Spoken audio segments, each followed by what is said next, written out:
Hi, my name's Paul Grove and I hope you enjoyed following our exploits at Davidstow, Airfield and Cornwall War Museum.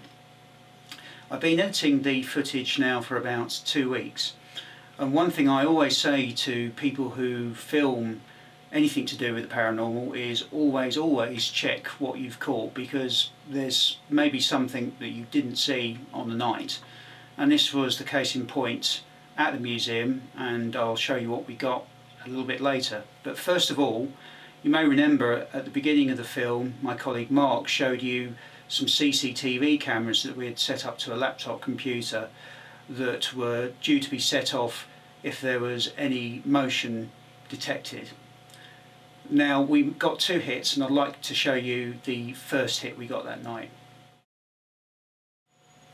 As you can see, during the first piece of motion that we picked up, the picture isn't great, and subsequently it's a loss in signal that actually sets the camera off.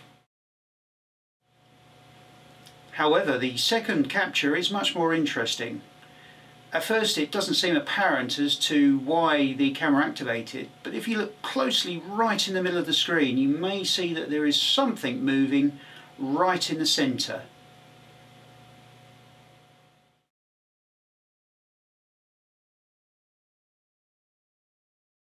Now, whether you consider that to be evidence of paranormal activity or a trick of the light, I'll let you be the judge.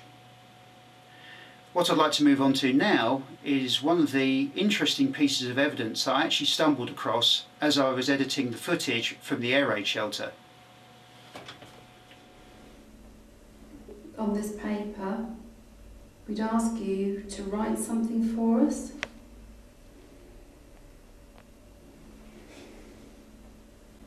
On this paper. Now, the interesting thing about that female's voice is that I don't recall it on the night, and you can see from the reaction of my colleagues that they didn't appear to hear it either.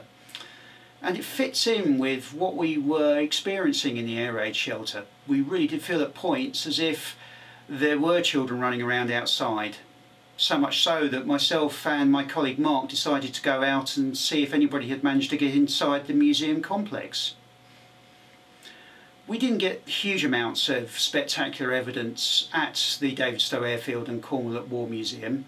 We got lots of little bits, so much so that it does perhaps suggest to me that there is perhaps something there that could be described as paranormal.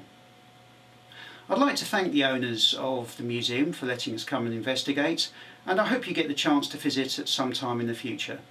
In the meantime, I hope you'll join us again for another paranormal film.